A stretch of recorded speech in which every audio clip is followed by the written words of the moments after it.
Hello, and welcome to Sutro Sidetalk, episode 189. I am your host, Kamran Chushtar, and with me is... James Seelig. Today, we are here to talk all things Star Wars, not Jedi... Well, two things Star Wars. half things Star Wars, because not the episode being half, but specifically Season 3 of The Mandalorian and Season 2 of The Bad Batch. I have yet to buy Jedi Survivor, so that probably won't be Same. for a bit. When we do an episode on that, I think it'll probably be in the summer, to be honest, just because there's still Hogwarts Legacy to put out, and I'm still playing that. I barely started it, honestly. And Dead Space Remake. Yeah, we're going to do episodes on the Iki Island and Burning Shores for I need to get to those, Ghost and Horizons, so those still are coming up. Yeah, I know I'm not the first person to say this, but I was almost like relieved when Jedi Survivor got like the reviews are basically like it's really good. It just has really bad performance issues on like basically all platforms right now. So I was like, oh, cool. So I'll just wait a little while. Yeah, it's gives like me more time. Don't touch it just yet if you're on PC, I guess. And then especially PC, yeah. Yeah. And even on PlayStation, apparently it's been like crashing. So oh, really? I didn't even know that. Dang. Yeah, Andy Cortez from Kind of Funny. It was like, yeah, I wasn't having a great experience on PC, so I asked for a PlayStation 5 code, and then as soon as I got out of the tutorial, it crashed. Dang. And I was like, oh no, that's terrible. Yeah, that and Star Wars Visions Season 2 is out. That came out in May the 4th, which today's the 7th. So yeah, we haven't even... You just finished Season 2 of The Bad Batch, so I literally like busted through it over the last few days because I was just like, I'd been putting it off because I was so kind of... Like we talked about the first season a while ago, and I was like kind of not hot on that, so I wasn't really super motivated to watch this season. We'll get to it, but like I feel like this season I liked better. Yeah, but still not as much as I would have liked. Yeah. So for Visions, we'll probably throw that in either just because there's a lot of stuff coming where it's going to be like a very busy summer. But and I'm not even thinking about all the showcases. Like that's not even in my thought until I just thought about it now, and I'm like, ah, shit, the showcases. Which we talked about it before. We're going to be very selective. If it's the main publishers doing it, like Microsoft, Sony, Ubisoft, I just hit my mic, all those guys, Summer Game Fest, we'll talk about those. But if it's like the other ones that are kind of just like all over the place, whether it's like Guerrilla Collective, Indie Game Show, or whatever, yeah, I don't know if I can watch the crazy IGN game show again. Summer shit and everything else. No offense to IGN. It's just there's so many different things that I'm just like, every year we did it, and the amount of stuff we'll talk about from the amount of content we have to consume to do it is so minimal that it's not even really worth it. And I don't really, if it's something that big, it will be outside of that showcase as well, where it's going to be like headlining places instead of just being in a showcase. And it's like, cool, there's some stuff. And last year I remember looking at a bunch of indies that I wish listed, and I still haven't even gotten any of them just because I've still a fucking backlog that is killing me among both AAA and indies. But that said, this is Sutro Sidetalk. Every week we talk what we watch and play. This week, like I said, we're doing Star Wars, Mandalorian, Bad Batch, so it's more television oriented this week. We'll probably say the same thing at the end, but just a heads up, next couple episodes will be all pretty much focused on film. Next one is going to be John Wick Chapter 4 and Evil Dead Rise, and then the one after that will be focused on Marvel, which will be Ant-Man and Wasp: Quantumania. I think that's the full title. Yeah. And Guardians of the Galaxy Volume 3. So we'll be knocking those two out after that. Once that is done, I'm hoping, I don't know if I will be, but I'm hoping I'm like, maybe I'll be done with Hogwarts Legacy to finally talk about that, but we'll see what happens. That's pretty much going to take up. My gaming habits are so bad. Like I should be playing all these things you just mentioned, and I'm just like, you know what I want to do? I want to go back and start replaying Red Dead Redemption 2 and finish that finally. Yeah, so we're gonna get I'll play Xenoblade Chronicles 1 and just like play a 100-hour RPG out of nowhere. What's gonna happen is I'm going to talk about Hogwarts Legacy, and you're gonna listen to the whole episode, and then you're gonna eventually beat it and play it, and then I'll be like, we already talked about this. I'll play it. We're not talking about it again. Yeah, I'll play it so long in the future that I'll have literally forgotten everything you mentioned. It's just like, oh yeah, we did talk about this. You've done that before. You've done this. My memory is so bad. And I'm just looking at you. I'm just like, I guess we're doing 2 episodes on the same game. Dude, that's like Oh, man. this is like a weird bit of trivia for me, but that's why I have such a hard time learning new languages. Is like I'll understand like the grammatical structure, no problem. Memorizing words, I'm so bad. Like my vocabulary in other languages is horrible unless I've heard the word like 1,000 times. Dang. But, otherwise, there's a couple technical changes. One is just my background. I always am kind of going in between, like, shades up or down and light on if the shades are down for better lighting. I think, honestly, it's brighter, not that bad if I just have the shades up, so it's kind of, Yeah. No, your room's easier not for that me. bad. Like, Yeah. unfortunately for me, like my shutters are literally like right behind Yeah, me. you could literally see So the sun attempting to, like, attack you, like, that's that's them fully closed. yeah, that's great. I love it. Yeah. So it works out a little bit, but, we got that, and then we're changing the audio quality, the way it sort of used to be. So originally, when we were first recording, we exported with WAV files. They were a lot longer, and I think honestly, I'd still export as like an MP3.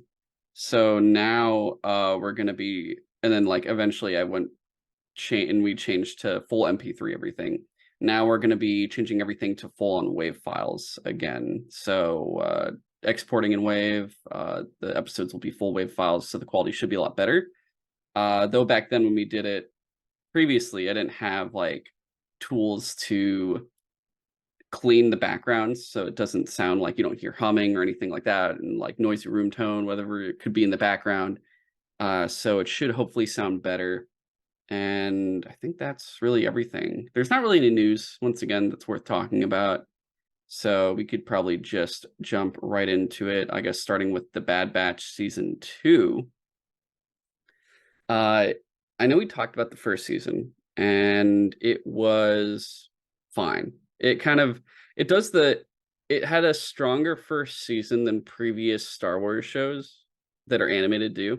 Like if you watch Clone Wars season 1, you're just kind of like, oh man, or the Clone Wars movie, you're just like, this is kind of bad. Like, I don't like this at all. And then eventually it matured and figured itself out and got a lot better.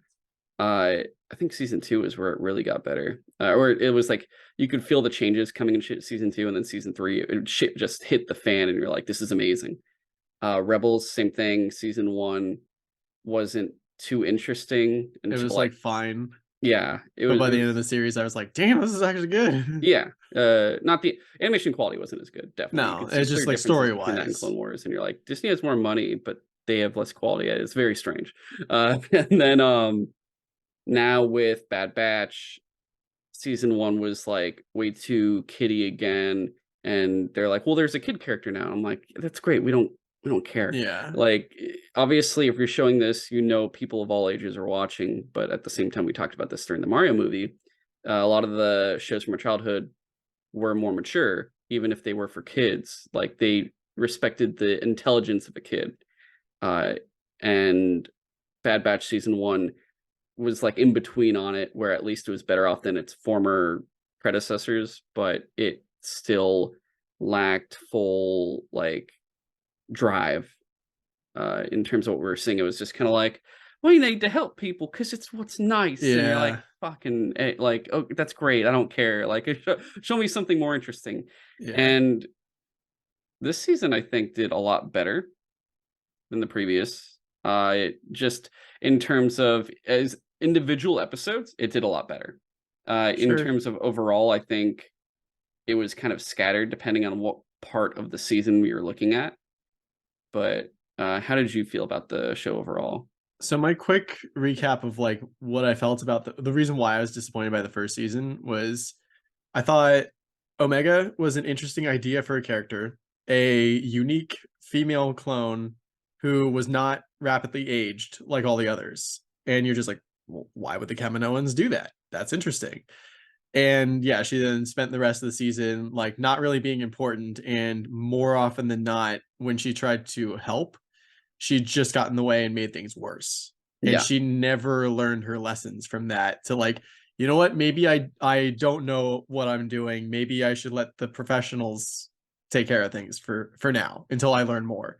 But she just never seemed to learn. And then the other thing that I was hoping for, I was hoping that the first season was gonna focus more on like how do the clones in general feel about like Order Order 66 66, yeah. and like and then eventually being replaced by just regular people when they're replaced by the stormtroopers, and we didn't really get any of that. There was like the first episode, the Bad Batch themselves were like, "Whoa, what the fuck?" Like everyone's acting weird. I don't understand. And then they're on the run, and then they from then on are just like, "Okay, I guess this is just our lives now. We're fugitives and now mercenaries because got to make a living." And the rest of the season was like fine, like as a episode of or adventure of the week episode kind of thing, Yeah. but it just wasn't what I was hoping for. So I was disappointed, but it wasn't like bad, except Yeah. for Omega being almost too juvenile for a child character, which is weird. And this season I felt like she was better. Like she still fucked up plenty of times, which annoyed me. And like definitely the first few episodes were hard for me to get through in this season because I was like, oh, it's just more of the same. It's just another episode of like the adventure of the week, and Omega makes things worse somehow. And but at least that wasn't the whole season. And we did start to get like the clones being phased out for stormtroopers and what's going on there, and how does Palpatine convince everyone to even start conscripting people and stuff like that. Like the scene where he showed up after the like vote or whatever, and it's just like, yes, this guy did destroy Camino. That's even more reason why we need troopers or stormtroopers. And I was just like, damn, he actually played everyone. Like it didn't Yeah. go the way he initially planned, but he had a contingency for that and it worked. So like there were actually episodes in the season that I was like, damn, this is actually good. Yeah. uh and yeah, just like every episode, like the episode where Crosshair is basically just like he's posted on some random outpost, and they're just like, yeah, we're here to guard the crates. They didn't tell us what's in the crates, we're not allowed to look in the crates, but they said it's absolutely important, we need to do it. And after like this whole thing of like trying to get these like stolen crates back, and like the guy that the clone he's with, I forget his name, Mayday, dies. And it's just like, and they were literally It's the just breaking guarding. point. And yeah, Yeah, they're which is literally. more individual episodes, but yeah. Yeah, and that's the thing. It's like everything, like you mentioned, every episode that wasn't strictly about the Bad Batch and Omega was actually really good. Like watching Crosshair actually finally not really get over his programming necessarily, but just be like, this guy literally let one of his soldiers die because he just didn't care. Like I can't stand that, and he killed him. Yeah. That was really interesting. So there were moments in the season that I thought were really good, but like half of it, I was just like, this is fine again. Yeah. So the way they kind of break it up though is like the first portion of the season, it's kind of aftermath of season 1 where they're just still trying to figure everything out, and eventually they get separated, I guess you would say, cuz Echo joins Rex, and they go through the whole Omega dealing with that in her own way.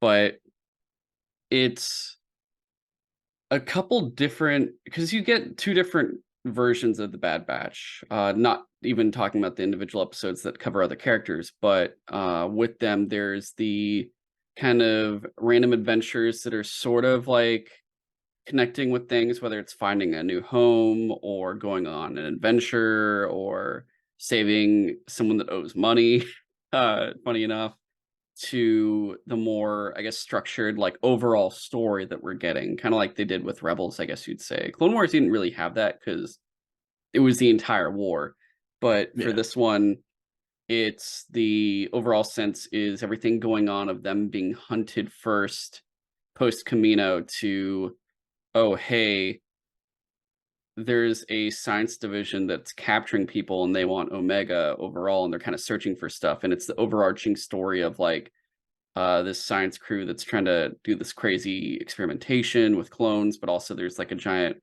they created a Yeah. monster Dude, I That totally forgot that that creature even was like in an episode of like Clone Wars or something like that. yeah. I Yeah. think it was like that there was a monster episode of Clone Wars where it's like a kaiju sort of type. Yeah, it attacked Yeah. Coruscant, and they literally were like, "It's the same kind of monster that attacked Coruscant," and I was like, "What?" And then I had one of those like brain flashbacks. I was like, "Oh my god, that's a weird callback." Yeah. Apparently Lucas let Filoni do the episode because he knew he loved like Godzilla and stuff, and that's why Interesting. That's kind of Filoni got funny. to do it. Yeah. But the whole thing with it is it's all over the place, not in a bad way necessarily. It's just that in the beginning, it's a lot of them kind of dealing with themselves as more personal growth in a way where you're either getting each character getting their moment. When I see each character, mainly really just Tech and Omega are the Yeah. ones doing stuff. Wrecker's always in the background no matter what. He's not really someone that takes front center, at least that we've seen so far in the entire No, he's series. just like the big dumb strong dude. That's it. Yeah, and then Hunter, they kind of it feels like they've turned Hunter into a foil for Omega, more or less. Like he is just it's more it feels like it's just him responding to whatever Omega does practically. Or like he'll do something and then Omega will do something and it's him kind of having to react to it, if that makes Yeah. sense. Where and Why then is Omega hanging out of the ship? yeah, and so you have Omega, who's really the one that has the full personality. You have Tech, who doesn't really have any personality, but he just like there's a lot more focus on him in a couple episodes. Whether it's like him dealing with Yeah. Omega and That was her, one of the few moments that I actually really liked was when they're like alone in the cave together and she's just like, "Why don't you care that Echo left us?" And he's like, "It's not that I don't care, I just process it different than you." yeah, and I that was probably the best.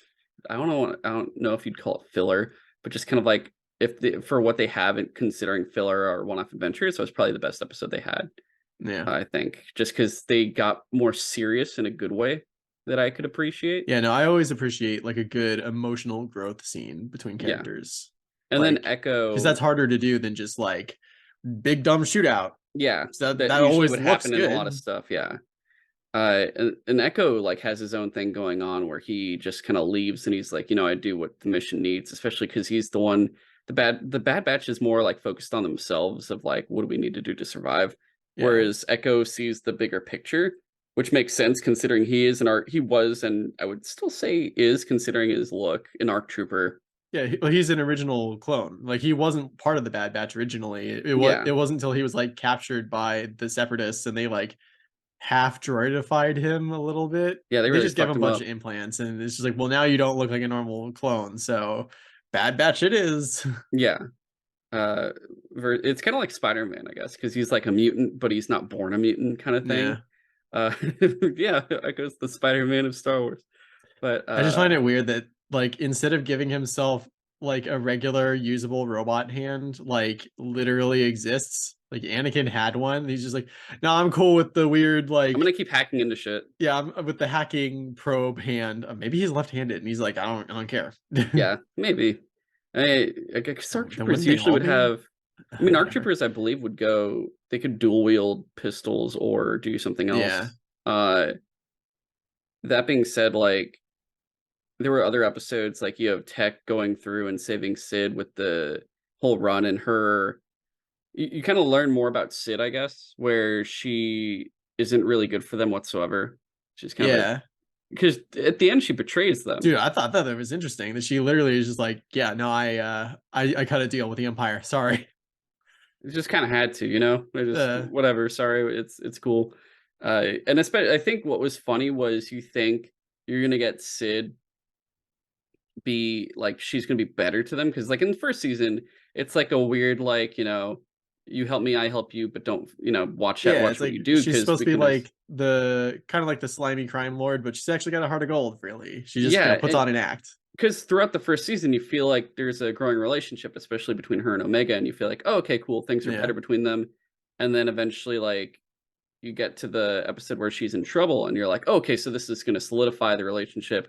This is gonna make, like, them really good comrades." And And then then they right call for after, help that one time and and then she she's d like, "You're on your own." yeah, she's like, "Fuck off," and she just starts, like, using them more and more, and it's so crazy to think, like, Sid is probably, in terms of that's not Imperial, easily like the most greedy character Oh yeah. in the show, especially because after everything that they did for her, that's what she does, which is crazy. I did not expect that. Like, you Yeah. don't, especially for a show like that. That was something uh, that did catch me sideways, just because for the track record they have, you don't think that's would be something that would happen, and you don't think they'd go that far, even though it's not something that's like really bad for a kid to see. But it's interesting now that like you're just like, wow, okay, like betrayal can happen even if you think they're going Yeah. to be okay and It's like good and more shit. realistic and believable. Yeah.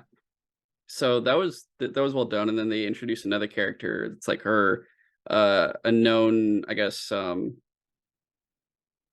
acquaintance of hers, who's like a treasure hunter. I forget what her name is, but she's voiced by Wanda Sykes, which is Yeah, it interesting. was really recognizable. Yeah, and she is, was it Trudy? Oh, I don't remember. I I'm think it so was bad with Trudy. names.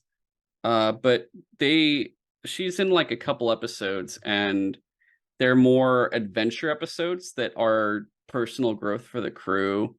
Or one isn't. One is very interesting because they go on literal treasure hunt and find a giant, like, uh I guess, like, it reminds me of Nosk of the Valley of the Wind, where there's like super weapons, and Yeah. they unearth the super weapon that a lot of people have been theorizing. It looks like almost like a long neck from a tall neck from Horizon 2 or Huh. Horizon. If you remember, you saw that episode. It's in No, the show. I didn't make that connection. Oh, okay, okay. I was like, you remember this, right? Um, but it looks very similar.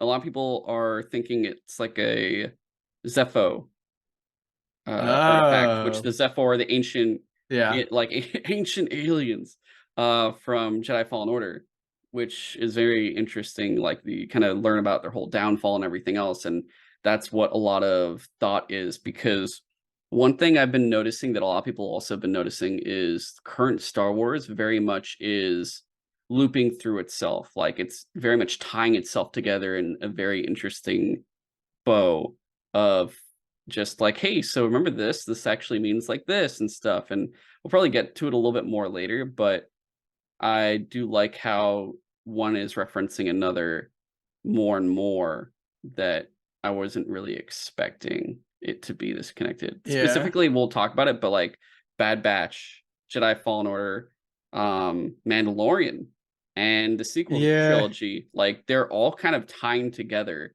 and they're all current. So it's very interesting. I just really hope that all this like cloning research stuff isn't all just so that they're trying to make the somehow Emperor Palpatine came back not stupid. Because it just would feel Wait, no, like a okay, so her lot name of was work. Fee Genoa is her character's name in Bad Batch. Hmm. Okay. Oh, you mean you're hoping it's, wait, so you're hoping I hope it's, it's more than just like a way for them to retcon in a way to make the Emperor's cloning thing not stupid and make and come out of nowhere because they're like, no, no, no. See, it was all part of the plan the whole time because we had all this stuff to come later to fill in the gaps. so I want to I want You to know save they it for would do after. that. I want to save it for after. I want to save it for the end of the Yeah. Bad Batch talk, Okay. just because I have a lot to say on that, honestly. That's fine. But the other episode being the kind of like new sync, because now that they've kind of said fuck off to Sid, they go to that planet with the, it's like a pacifist planet that's really nice and paradise, except for the tidal waves and all Yeah, that the stuff. occasional tidal wave. Yeah. So that's kind of like their new temporary home, which is interesting. But I did appreciate these episodes. They weren't like bad, but they were like okay, kind of like compared to then what we're talking about is the overall episodes, where it's the overall plot going on, where you get one Senator Chuchi's arc where she is trying to fight for clone veterans, but also learns about the whole Camino bombing, and then yeah, everything with Crosshair and the mountain base, I guess, like the science base in the mountain that we've been seeing, which I think wasn't that with That was the base they were in season 1, right? That had the clone commandos originally, I think. Was it? I totally forget. I feel like they were there once before by accident. I I could did be geek out wrong. when I saw the commando troopers though, because I was like, oh Oh, shit, commandos. yeah, and I think they brought in some of the actual ones from Republic Commando, if I recall correctly, or at least they brought in one of them. They That's show cool. like Scorch or something. I forget who it was. I didn't even notice. Yeah, Yeah, because I played like the very beginning of that game, and I would like to at some point, but again, like you know how backlogs go. yeah, and then there's the Karen Travis books, I believe, too, that cover more of the Clone Commando stuff. But yeah, uh, I thought it was interesting the way they've been handling the antagonists, I guess you would say. So the first one being the commander that oversees the destruction of Camino. He's kind of like the main dude that's their enemy in the first season. And pretty much in the first, what, quarter to a third of the second season is where he just kind of gets taken out and Yeah, like arrested and used as a scapegoat because he's really just another stepping stone for the Emperor, and he's not smart enough that he's like integral. He's no yeah. It's Tarkin interesting or that Vader or anything for Palpatine. we see the officers treating the clone troopers as expendable because Yes. there they are. But to the Emperor, everyone is expendable. As Yeah. long as he gets what he wants, you're expendable. So yeah, he's just like, yeah, this guy's a higher up in my It's like it's your empire, standard but corporation. don't need him. I'll swap him out with another commander. Who gives a shit? Yeah. As long as I get my stormtroopers. Yeah, and so like you go through him, you see the whole turnaround with the Emperor, which was insanely well done. And well, not insanely, but just I think they did a good job of like his presence because you're so like whatever with a lot of the things going on that when you get a very familiar character like that, you're like, oh fuck, look who it is, Yeah. guys. Yeah, Um, it's like the Senate's just going about its usual business. Then, oh, the Emperor is showing up. He's actually coming to work. because yeah, and he's the whole thing they emphasize like he never shows up to the Senate meetings anymore. Yeah, And we all know eventually, they dissolve the Senate. They're like the yeah. Senate's useless. We're a full Although that's fucking such like a empire. throwaway line in one of the movies. It's like, yeah, the Emperor just disbanded the Senate. God, I As think a kid, I just eventually like didn't think about it.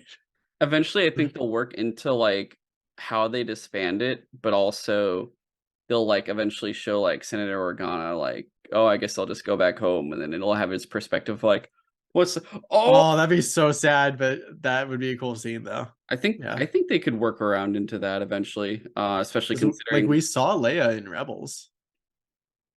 yeah, we also saw her in Obi-Wan. Yeah. But, Wait. Oh yeah. Wait. Oh yeah. I totally forgot about that. and you were right to. You were right to. Uh, So, God, um, yeah, so there's a lot they could, especially considering like there's still season 2 of Rogue One. I mean not Rogue One, Andor and stuff that they can rope in.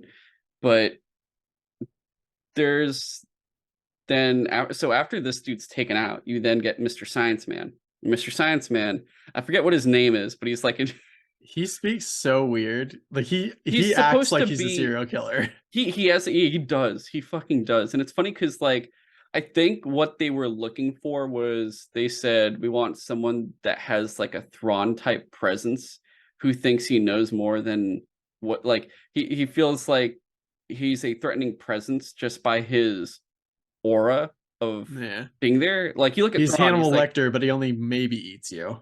yeah, like look at Thrawn. He talks so like exquisite and very reserved, and he's like, I love to look at other people's cultures, and then I use it against them and annihilate them. And you're just like, Jesus Christ, this Yeah. guy's like, oh yeah, I like to open people up and see what's inside, see what's ticking. And you're like, oh, and he's like, and you're like, oh shit, yeah, he is Hannibal a little bit, yeah, Yeah. that's like hello, Clarice.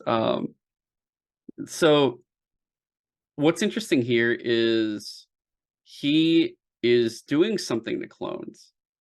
And the big thought is this is the beginning of how they create dark troopers, which for those that don't know, dark troopers are these mechanized stormtroopers. So they're not actually human, they're robotics. I don't know what goes on inside of them.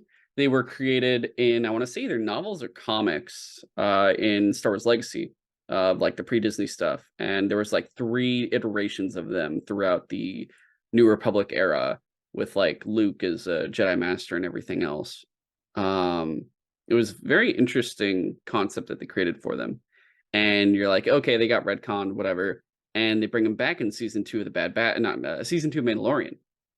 They bring him back as these mechanized troopers, and they're fucking. You see how threatening they are, and we'll actually talk about it later in Mandalorian season 3. But they're very, they're like, like you.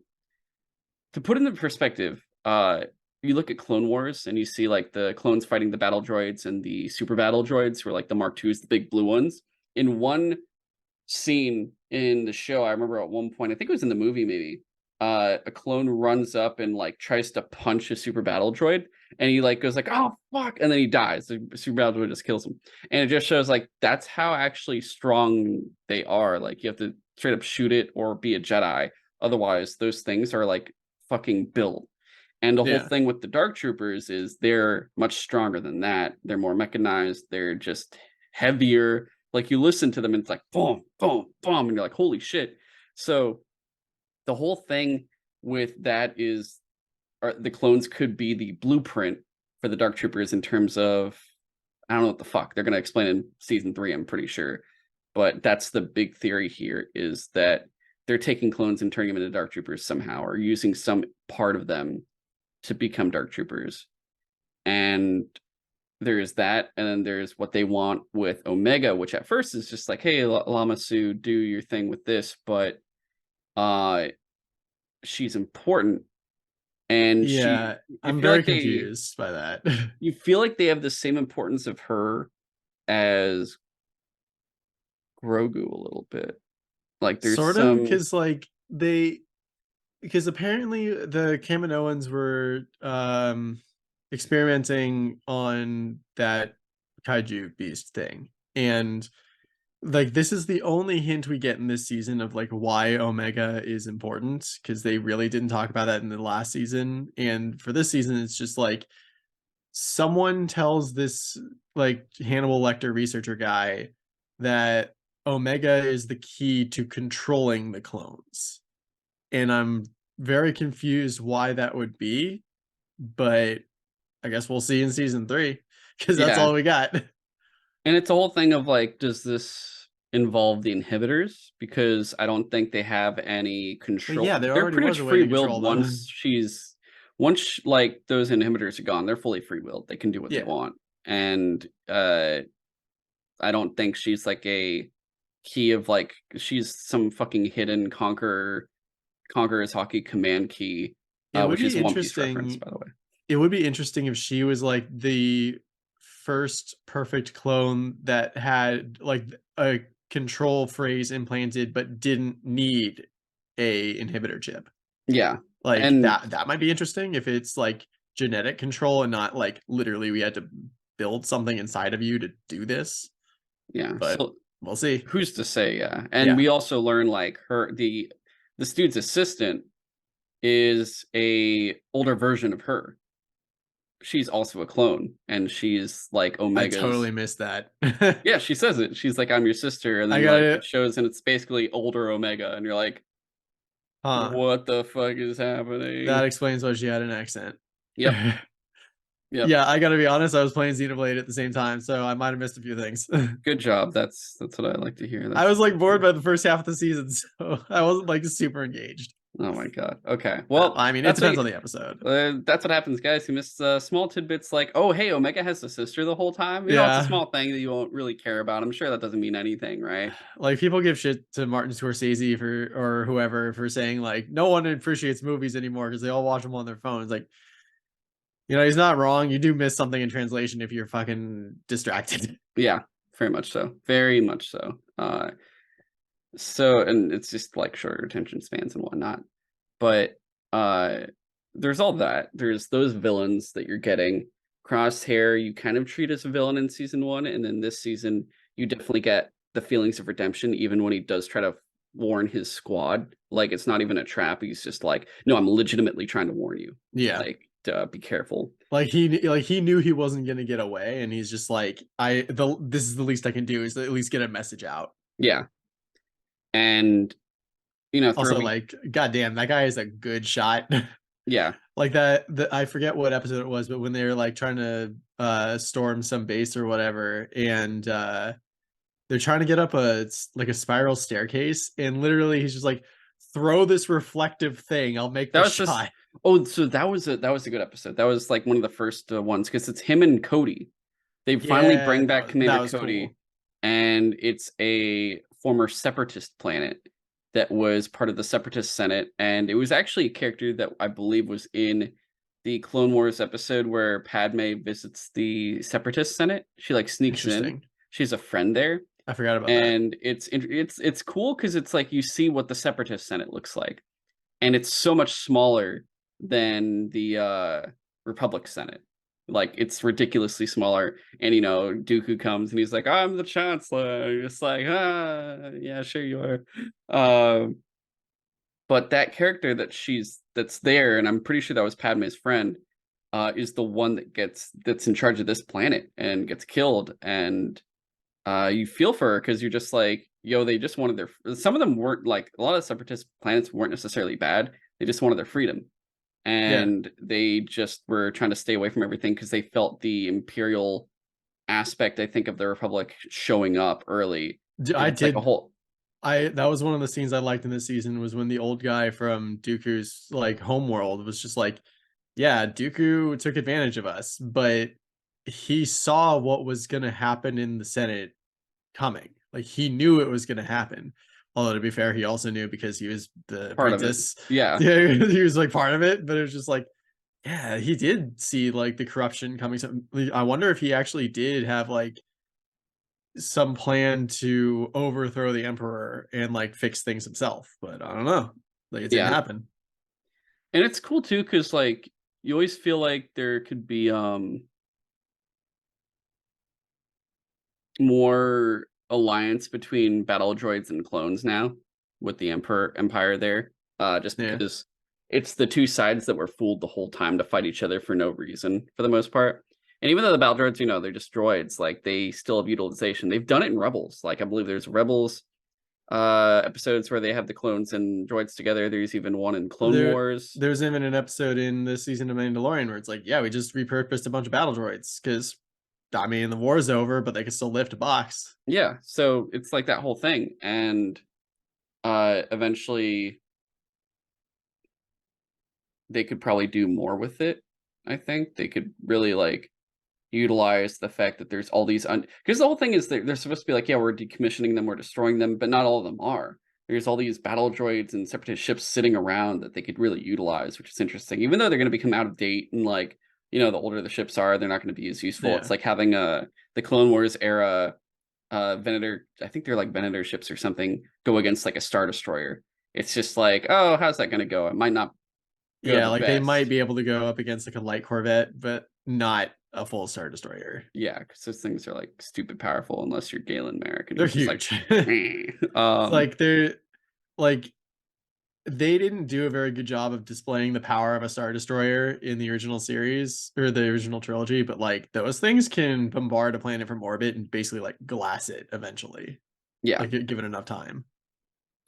So that being said, like I think we've pretty much said, or you've said so far, but it pretty much is that the weirdly enough, the episodes that didn't have the Bad Batch in them, or at least didn't have them as the main characters, were the best episodes in the season, just because they were what we wanted to see since season one, Yeah. which was how are all the other clones taking it? What's going on? The ones specifically that I wanted to talk about, I mean, the ones we were talking about specifically are the four, one being the two-parter with Senator Chuchi, and the clones that are like, hey, there's a conspiracy, we're getting killed off, we're getting killed by another clone who apparently was never like part That of was interesting. there was like a weird like, are they making other clones that are like a whole thing of like, who the fuck are these guys, which gives me like Star Wars Battlefront 2 vibes. And I'm not talking about EA, I'm talking about Pandemic with that original campaign Oh, they yeah, yeah, made. yeah. In that campaign, uh you're going through, you're supposed to be the 501st, you're Anakin's you're the Fist of Vader, and it's going through the Clone Wars, and then eventually through the all the way up to the Battle of Hoth is like the final, I think, final mission. In between, Like there's like an in-between point before all the rebel stuff happens. It's like you kill off the Queen of Naboo, you invade Camino, and you also I think there's like one more, but I can't remember what it was. But the Camino one, you're basically, it's more or less what we get with the Siege of Camino in season 1 of Bad Batch. But you go in and the Caminoans, you're taking over, and the Caminoans don't want that, so they have their own army of clones that they prepared. So you're fighting phase 1 clone troopers. So you're in like your phase 2 armor and everything else. And it's like the original like episode 2 version of the clones that you're fighting, because they're brand new clones that have been bred to like defend Camino. And you go through that whole fight, and it's kind of akin to that. I feel like they kind of looked at that and went, what if we had a thing where like these new clones were made, but also, we want to destroy Camino, and it brings all of that in from that game, which is very interesting. Or I guess more neat than anything. Speaking of like, you just reminded me of like one of the moments that I was just like, Omega, like, why do you not understand anything? It was like in the season anyway, was when they were like infiltrating the Senate or something, Yeah. and they literally were like, we need to keep calm because like, or keep a low profile because we're on Coruscant. They're looking for us. They don't know that we're here. And literally the Omega is like talking to like one of the last Kaminoans left, and she's just like, why do you care about what happened to my home world? She's like, because I'm a clone and it was on my home too. And I'm like, what? Like, Omega, you're literally like one of the few clones that are being actively sought after. Maybe don't tell people that immediately. Yeah, it's not really And the it's the just like, I best. get it. She's a kid. She's gonna do dumb things, but it's like I feel like you should have learned at this point after being on the run for a year that maybe keep a low profile means don't tell everyone the truth about who you are immediately. It doesn't really go well. It's I've been trying sorry, I'm like trying to look up a movie from John Wayne's time. And maybe Uh Tech shouldn't, or was it Echo was teaching her stuff? Who was it? Was Echo who was like, keep up with your studies. yeah, no, yeah, Maybe you should have taught her some covert ops first before ship names. yeah, very yeah, I'd say so. Um damn, I can't find it. But okay, whatever. Are you looking for? John Wayne movie. Just because I wanted to talk about, so Senator Chuchi, her episodes were really fun in that aspect. And I think she's my favorite senator, just because it feels like the episodes that she's always in, whether it's this or Clone Wars, are the ones that are, they feel like they just they have more fun with the clones and the theme of what's going on. So like in Yeah. this one, it's like the whole conspiracy and learning about Camino, and she helps unearth it, which is really cool. That like you're thinking, oh, the Bad Batch is gonna stop this dude, but they do in a sense, but she's the one that spearheads it, which is really Yeah, she fun. tries to do it like legally out in the open. Yeah. The other being, if you remember, it was season 2 or 1 of Clone Wars. There's this really fun episode where she's in it, and it's like her people, there's like a moon to their planet or vice versa. I forget what it I is. thought she looked familiar. I And was pretty sure it she was was in some other the ice episode. planet with like the native aliens there. And the whole thing with like the guy who's like the general he's like the general commander of the planet. So he's kind of like in charge of it, is like, yo, this is our planet. They have to do what we say, all this shit. And they're just like, yeah, we've lived here like this whole time, fuck off. And so Yeah. he incites like a very, very short like mini war with them. And like they do a whole thing where they get attacked by them, and all the clones are supposed to protect this dude. And they have their speeders in a circle formation as like a blockade against the creatures, as the aliens, as they come in. And they do like a whole fight. But it's very akin to a John Wayne movie. I forget what it was called, but it's one where the American Indians are being told to like listen to them or leave or all this shit, and they're just like, yo, get the fuck out, this is our land. And John Wayne is like this captain who's like trying to warn the dude in charge, like, yo, don't do this, they're gonna fuck you up. And like he like stays back with his guys while they go and are like, we're gonna go in and take them out, and then they just get ambushed and then do that formation, and then they all just get fucking massacred. Yeah. But that pretty much is the influence it got it from. Like I'm almost positive that Dave Filoni got it from that. So I always appreciate that kind of thing. I know it's like more talking about the Clone Wars, but Senator Chuchi, at least whenever she's like one of the main characters, it's interesting episodes like this kind of stuff, which is what I appreciated. Yeah. The other thing being, the two Crosshair episodes, the one being with Commander Cody going to the Senate, and then the one with Mayday, where it's his realization. And each time you're getting really the growth of the Empire, of the superiority and inferiority personality they Yeah, all like, start to adopt, of just like, hey, we're better than everyone else. You better and listen just to like us. his commander for the Mayday episode just being like, I don't like to work with clones. Like, why? Like, because I don't like used equipment. It's like, Yeah. damn, dude, what? And it's like it's the whole thing too of the not appreciation of veterans. They kind of hit that up too, of just Mhm. like, hey, you know how veterans get fucked over after a war? Dude, Well, here you're watching it. I was like, wait a minute, clones don't have rights, but they're living beings.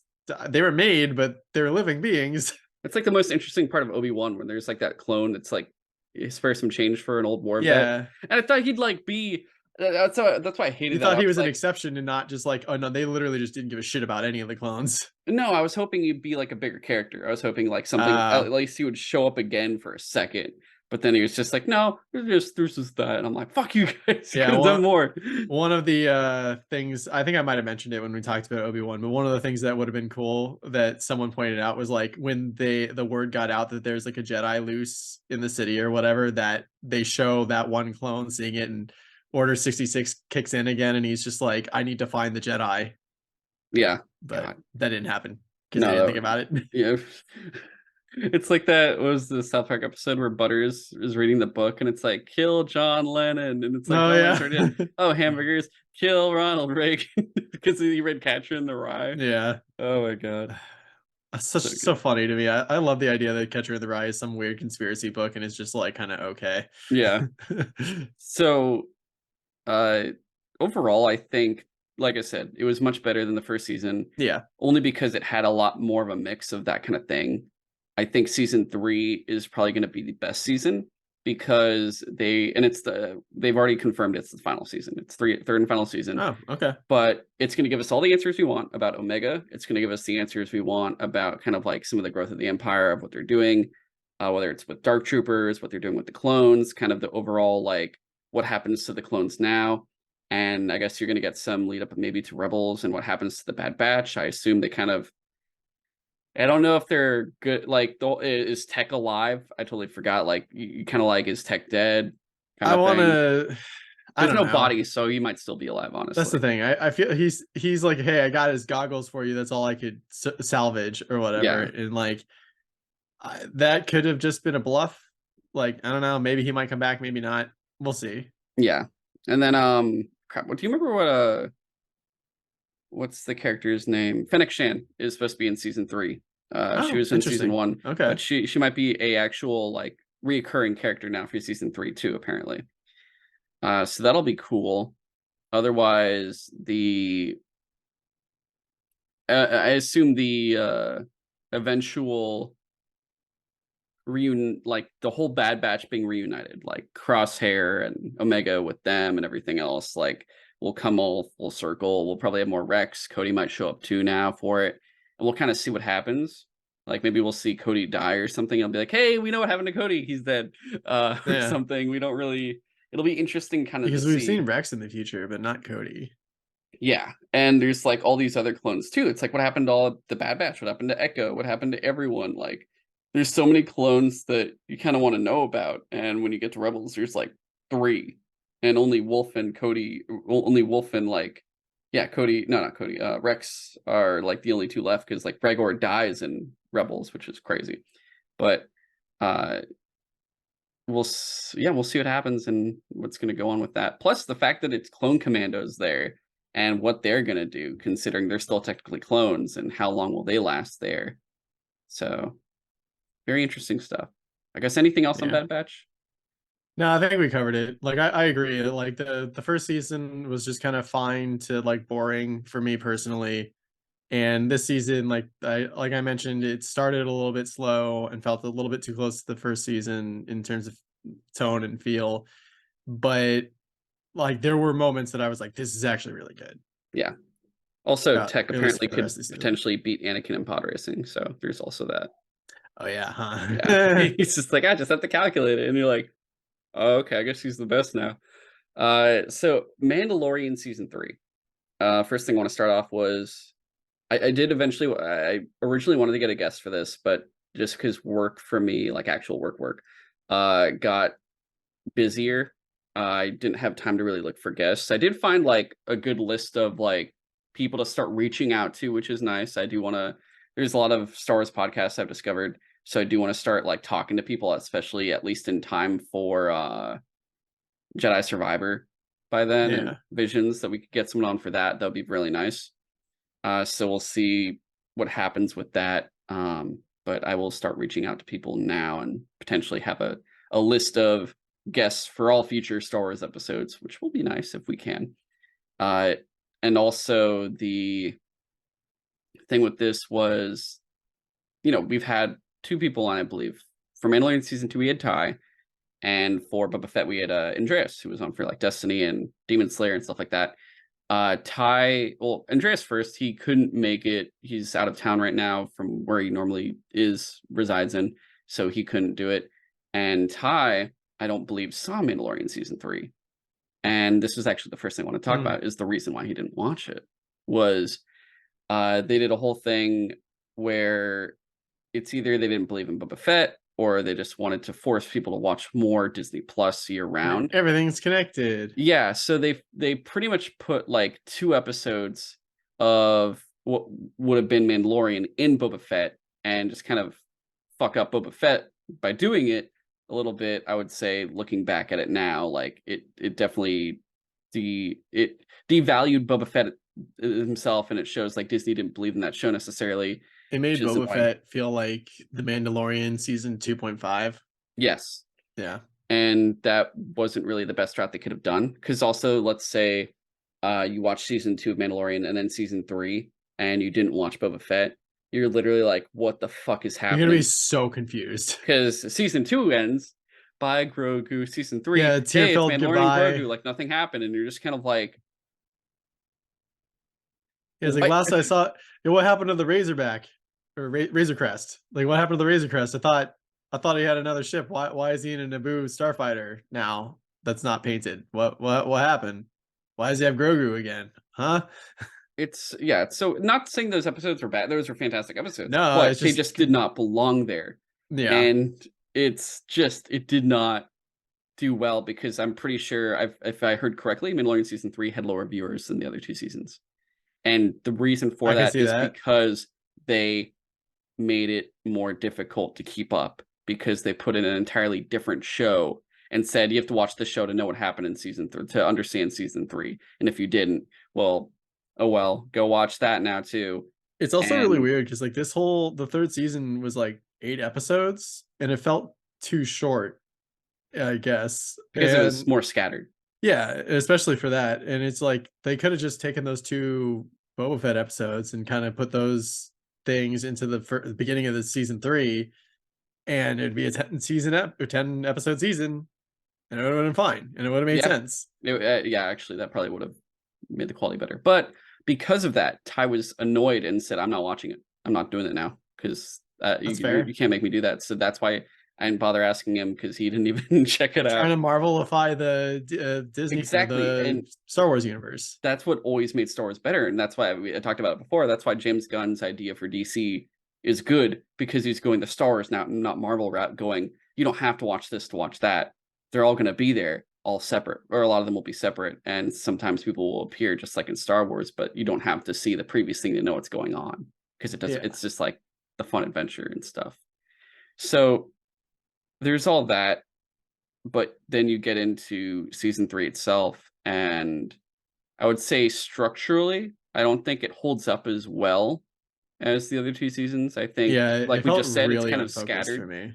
Yeah, because they went in a different route, where they said, "Oh, the Mandalorian's not just about Din Djarin anymore. It's also about Bo-Katan," which I'm not opposed to, because I've like, Bo-Katan is one of my favorite characters in Star Wars since Yeah. Clone Wars. Like, I love Death Watch and everything else in Clone Wars and everything, but they scattered it way too much with the way they wanted to pull it off, and it just had everything going all over the place. You're like, "Wait, so are we here? Are we here? Are we here?" Because you have, like, here's going on. We're trying to reclaim Mandalore right now. Oh, well, that's going on. Bo-Katan is kind of at her throne and doing whatever, but also Mando is like doing. I have quest. Oh, to do quest, you need to do side quest. Oh, in order to do side quest, you have to do other side quest. It was like, Yeah, in order to get to Mandalore, I need a droid. Oh, to get a droid, oh, you need IG-11, so that's your side quest. Get a IG-11. Well, to get IG-11, you have to do this other thing too, and then and he I'm ends up like, just buying a random broken down droid anyway from the what's her name on Tatooine. And I was just yeah. like, why did we go through this whole episode where he's like, I need a droid?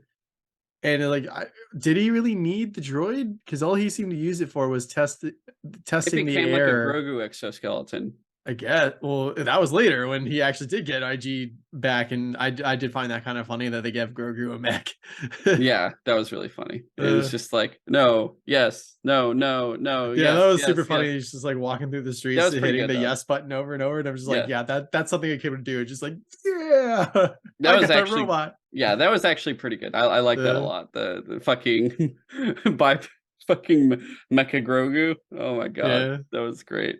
Like the whole structure aside, like they still know the emotion, the heart, the formula of the show to make it still like you yeah, want to keep watching, you want to know what happens next. There's still a lot to do.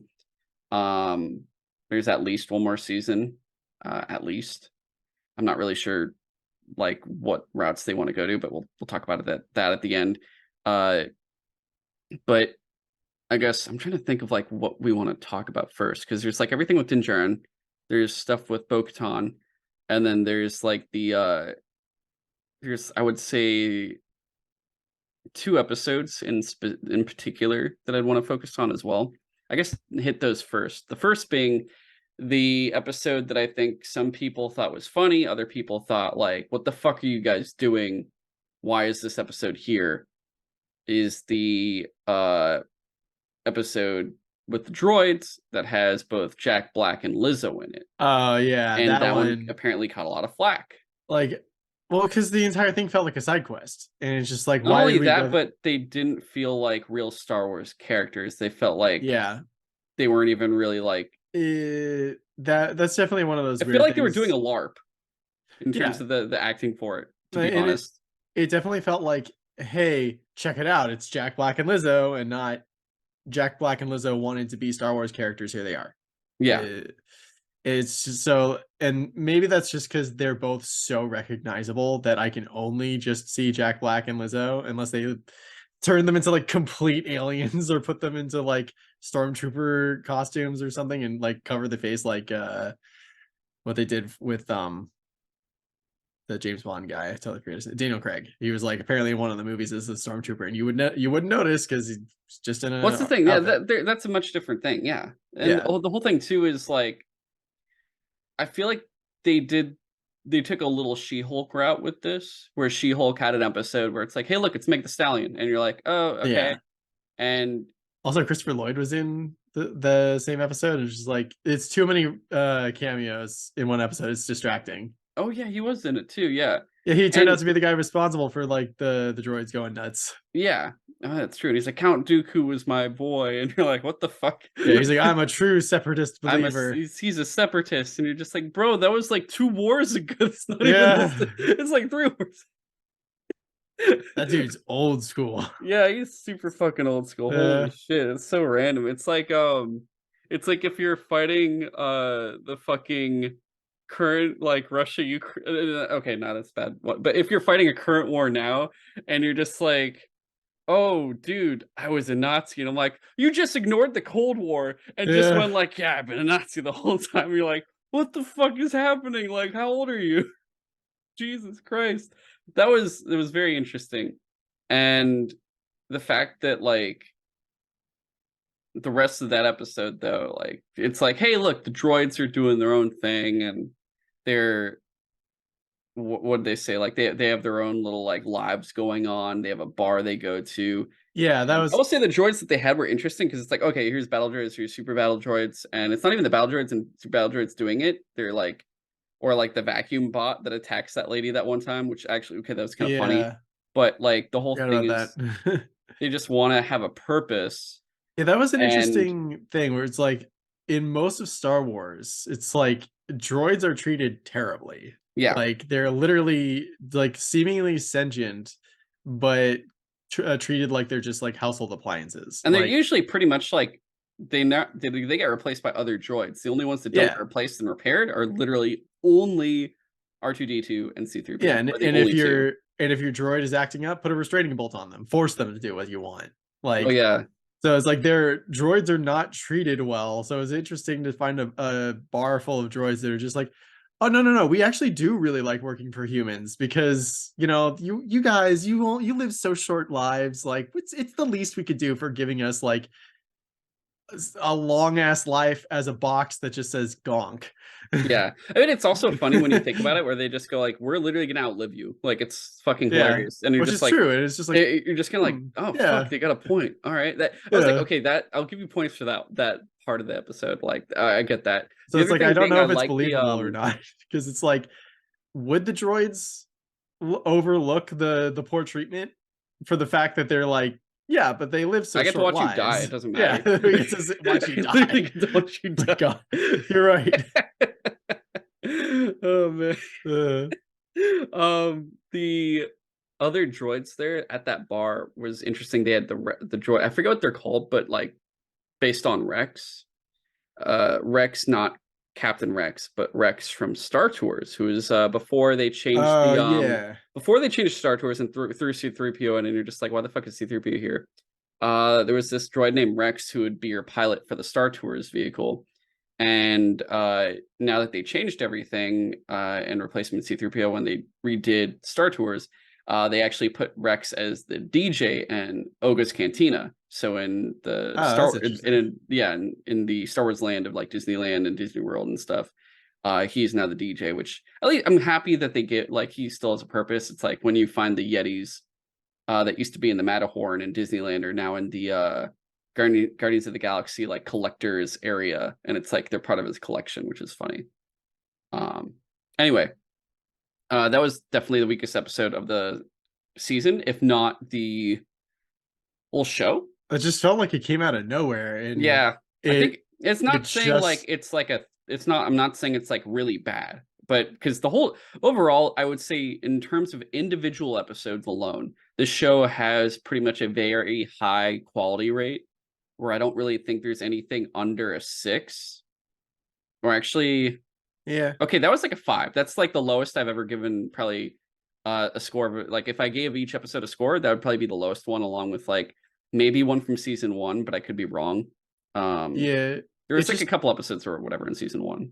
it just felt weird to me that this episode and one other episode had the same exact structure of like, here's the beginning of the episode, here's what Bo and Din need, which is in this episode, we need to go talk to the rest of the Mandalorians here and get them to join our cause. And then there's the whole rest of the episode is a detour for something else. And then the last like 5 minutes maybe gets back to like the main thing. And they finish talking to the Mandalorians and they get what they need. And the other Yes. episode was it was interesting, but it was the one that revolved around like the Well, geneticist. hang on. Yeah.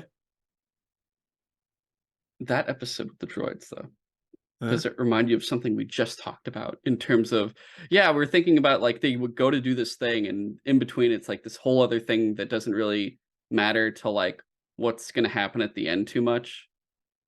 We just played it. Oh, Destiny.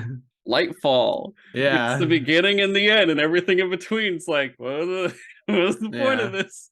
I just, oh my god, yeah, that's And yeah, and like that episode was the Lightfall of the Mandalorian series. That's why it's so weird. and like the other episode was the geneticist episode where it's like it starts off and it's like, oh shit, Bo and Din are like being chased by space pirates, literally. And they need to get away. And Din's like, follow me, I know how to shake them.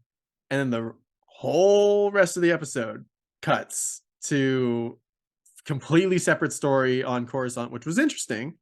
It was very interesting because Uh, we never get to see Coruscant, yeah, and we actually get to see it Like, Dude, like the fact that the tallest like mountain peak is still like technically visible somewhere on the because like surface, the but it's like actual, a little tiny rock. because the whole thing is they like changed Coruscant to where Well, like the it's outer like portion of it isn't even really the planet. Like the planet's yeah, inside of that whole like area. the way I would describe Coruscant is like imagine Earth given another like I don't know 10,000 years of industrial development at least, and you're just like after the entire surface of the planet is covered in cities, you start building over the oceans, and then like you basically you build a whole city over the entire planet, and it's like, well, we ran out of space, let's start building another layer, and they just Never do that. build yeah they Never just do that. build If you ever layer become in power in the future, don't do that. Just find another planet, but yeah also fix this one first. yeah to the point where that's why Coruscant is literally just like a entirely a city planet, because they just literally kept building more and more city until it was all city, and the entirety of the original planet is literally covered, which Yeah. is interesting and also sad. But it's also insane how tall, like how high up that city is compared. Like it's like, oh, this is the tallest mountain peak. Like you think Yeah, about how deep down, like the whole thing is like the underbelly of Coruscant, the underground, the underworld. Like the whole thing of how many things were supposed to take place down there, and then the one time we do get something, it's like something we don't actually want, which is yeah, hilarious. It's like the fucking in Clone Wars, the final season they did when Ahsoka's there with the sisters, and I'm like, yeah. this It's like, fucking man, we spent a lot of sucks. time here. Yeah, and I'm like, we wanted the underground of Coruscant, but not like this fucking monkey paw wish, son of a bitch. Yeah, But compared to like, I wanted the George Lucas live action Star Wars series underworld thing that was like 50 episodes. That was what I wanted. yeah, And I actually would still like that. Thank you very, that'd be very nice. yeah. It just felt weird that like at the end of the episode about the geneticist and like the reformed empire people or whatever, um they then like in the last 2 minutes of the episode cut back to Din and Bo like still on the run, and they finally shake the pirates, and I literally was like, I totally forgot that's how this episode started. Yeah. What the So hell?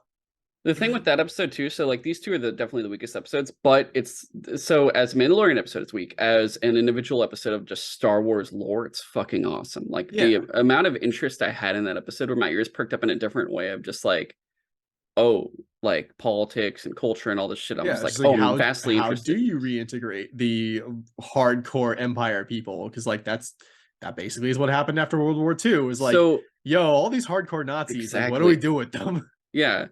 And so what I think was like, is this a backdoor pilot to something else? Like that's what it feels like. Just like Yeah, it's really like the 2.5 Mando stuff would in Boba Fett would be considered a backdoor pilot kind of, but it's just a continuation of it's a backdoor pilot for season 3, which is yeah, this is funny. really weird. Yeah. So this is like, what could this be for? And I'm so curious as to what it's going to connect with. Is this going to be something that comes back in season 3 of Mandalorian, or is this going to spin off into something entirely different? Maybe, except Because they like, kind of felt like they wrapped up the Moff Gideon stuff a lot, but yeah, I don't know. but it's so the reason I'm curious about this is because they're pretty much going to be eventually done with Mandalorian, and then Yeah, also Andor's finishing. yeah, Obi-Wan, some people want a season 2. I think they should kill it. Uh, yeah, Skeleton Crew is coming, and Skeleton Crew is that one with Jude Law. There's like kids in it. I don't really know what it's going to be about exactly. I don't know when it takes place, but I almost was like, would I connect it to this? Is this something that's going to be related to this, or is this going to be something entirely different? Will they need new shows? Considering like, are they going to stay in the same era once they finish off a lot of these shows, or are they going to be like, okay, we've finished the kind of like New Republic era, or are they going to keep going with the New Republic era? Or are they going to get into like a First Order era kind of thing? Like, there's a lot of questions I have for that kind of thing. Is this guy going to be forced to? Oh, actually, I guess this kind of brings into like, is he going to be forced to get into the resurrection of Palpatine or the cloning of Palpatine? Considering when you see all the Imperial Remnant meet, which was very interesting because it's something I've wanted to see for quite some time. Of like, what does the Imperial Remnant look like besides Moff Gideon? Because you're like, he can't be the only power. Yeah, that was There's interesting that there Thrawn. was actually like a bunch of like warlords Yeah, essentially that were like trying to kind of keep it together, but also clearly trying to like one up the other and stuff like that. yeah, and the whole thing with like with the warlord system that they have is that there's, I guess, two kinds of warlords. There's actual Imperials that just kind of went like, "Fuck it, we're warlords now. We're just going to kind of be pirates, more or less." And then Yeah. there's some that I think have the overall goal that work with potentially like Thrawn and are the true Yeah. remnant that go, yeah, we're calling ourselves warlords because it throws the scent off that we're up to something much Yeah. bigger than that, and it's a good distraction to utilize. Hence, like they have that episode where that one pilot, the rebel pilot that's like the space, he's like fucking highway patrol Yeah, always, the but one guy that keeps coming back. he's like, yo, something bigger is going on here, and you guys should really figure it out. And it shows like more of the it shows more of that, and I think it was in that episode, it shows more of him like talking to the bureaucrats in Coruscant, and they're just like, Yeah. everything's fine, nothing's It's like we going can't wrong. spare the anyone for that non-republic world. Why would we Yeah, do that? there's no like Thrawn's not real. That's the whole thing, is like they're gonna get Yeah. I And think that was also interesting. It was the one guy in that like dark council or whatever that was just like Thrawn will come back, and Gideon's just like, really? Because you've been saying that for a while. We haven't heard from him. We don't even know where he is or if he's even alive. So we really should stop waiting for this guy. and there's other characters too that were there that are just like, yeah, the project's something, and you're like, oh, that's the fucking Palpatine project that Yeah. they're talking about, that they're focusing on. So it's like they said with Thrawn, because Thrawn probably knows this shit more. And you hear the Ahsoka trailer, like Thrawn's the heir to the Empire, and you're like, I just put that reference to the book, which I still have to listen Yep. to. So there's a lot of like underlying stuff that I think this isn't really like, you're seeing a lot of offshoots here. You see whatever's going on with the scientists, like what's going to happen with that? What is that leading to? Is this going to be now reintegrated into like, is this going to be in Ahsoka? Is this going to be in an entirely different show? Is this going to be in the movie that they're working on, that Dave Filoni's doing? That's going to be like the big, like, I guess, Disney Plus movie. It's not on Disney Plus, but it's like the culmination of Mando, Ahsoka, Boba Fett. The Um, Star Wars Avengers. yeah, kind yes, and yeah, but don't call it that, or else Space Avengers. if you call it Space Adventures, it's gonna suck. Don't do that. Uh, uh, don't jinx this, man. We've got a good thing going here. Damn it, this is the one thing that's good that's you know, coming from them right now. I would not be surprised if at one point in the future Disney starts doing like Avengers in space, and then eventually they like go to the Star Wars galaxy for one of the episode I mean, movies. did Patton Oswalt did that fucking like Star Wars Marvel crossover?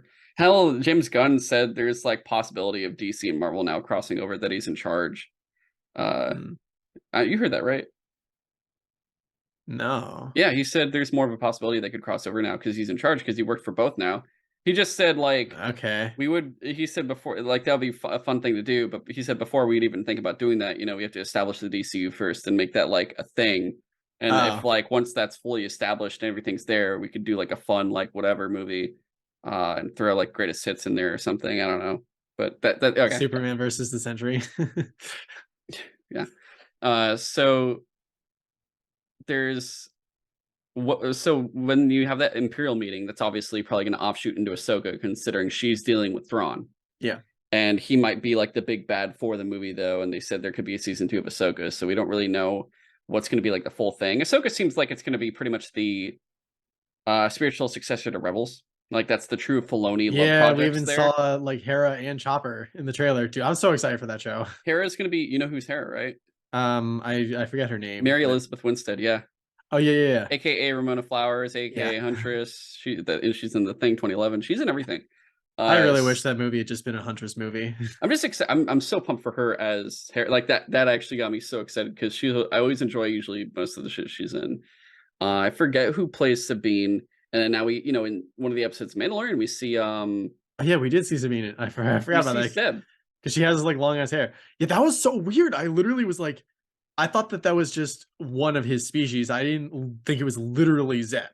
Yeah, Seb. I was like, Seb. I don't fucking, yeah. Yeah. So he's gonna be in it probably, and maybe we're gonna get Tamara Morrison in Ahsoka, but not as Boba Fett. I think we could get Tamara Morrison with a beard as Rex, maybe. That could be fun. Tamir Morrison. I was hearing Mayor Morrison. And I was like, oh, who? No. I don't remember that character. Yeah. So I think he could play an older Rex. That would be really fun. Yeah. But okay, yeah. So that's what I thought the Imperials were there, and then we see like the rest of that being like, oh hey, we're talking about episode 9, which we talked about earlier, but this whole thing being like everything is kind of connecting together. Whether it's Bad Batch, where it's like, oh, is Bad Batch kind of talking about Dark Troopers being that eventually show up in Mandalorian, and for this being like, you know, the whole thing with Grogu, the whole thing with potentially Omega, maybe, but also with like the whole working of like the science division of Mandalorian is pretty much the thing that is attempting to fix the sequel trilogy. It feels like it, yeah. When I say fix the sequel trilogy, it's more of fixing of Snoke, the First Order, and Palpatine are the 3 things it's trying to fix. You can't fucking fix Rey. You can't fix everything else about these movies. They're fucked. They're gonna try because they're gonna do. They're trying to make things around them good. It's just kind of like when the prequels came out and you're just kind of whatever about them, and then the Clone Wars came out and then the micro series, and you're like, yeah, I really like the prequels, and you're like, no, wait, no, they're still pretty bad. But at least I said it before, in this day and age, like I fucking love the prequels because they're fun and they're watchable. At least, yeah, like, you have a good time watching them. I can have a good time watching them. Whereas the sequels, I just get angry and annoyed.